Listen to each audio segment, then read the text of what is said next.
जी सलाह कुकिंग में आप सभी का स्वागत है। आज मैं एक टमाटर आलू की इस तरह से सब्ज़ी बनाने वाली हूँ जो कि बिल्कुल बेसिक सामानों से बन जाती है और जो भी चीज़ें घर पे ही मिल जाती हैं सारी इस तरह से भंडारे स्टाइल सब्ज़ी। तो मैंने यहाँ पर 4 से 5 आलू ले लिए हैं। इन्हें मैंने दो दो पीसेस में कट कर लिया है और इस आलू को बनाने का सीक्रेट तरीका यही है कि इन्हें बड़े बड़े पीस में कट कर लिया है। तो मैंने यहाँ पर 2 भागों में कट कर लिया है और जो बड़ा है तो उसे 3 भाग में कट कर लिया है। यहाँ पर मैंने 4 प्याज ले लिए हैं और जो कि मीडियम साइज के हैं। इन्हें मैंने इस तरह से रफली चॉप कर लिया है। और यहाँ पर मैंने 2 टमाटर लिए हैं जो कि ये देसी टमाटर हैं, इनके खट्टापन भरपूर पाया जाता है। तो मैंने यहाँ पर 2 ही टमाटरों का यूज किया है। और इधर मैंने गरम तेल में जीरा, हींग, तेज पत्ता डाल के और फिर मैंने यहाँ पर आलू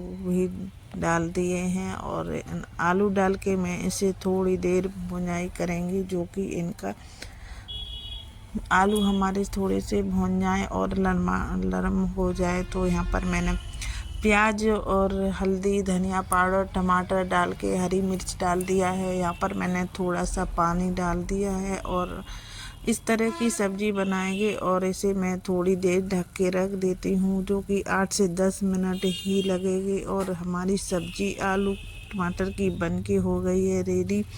तो यहाँ पर मैंने टमाटरों का छिलका हटा दिया है। तो यहाँ पर ऊपर से मैंने 1 चम्मच पाव भाजी मसाला डाल दिया है जो कि इससे टेस्ट और कलर दोनों ही चीज़ें आ जाती हैं। और यहाँ पर देखो कितना अच्छा कलर आ गया है और ये सब्ज़ी बन के हो गई है रेडी। इसे पूड़ी के साथ, पराठों के साथ किसी से भी सर्व करो, बहुत ही बढ़िया और टेस्टी लगती है। अगर हमारी वीडियो पसंद आई हो लाइक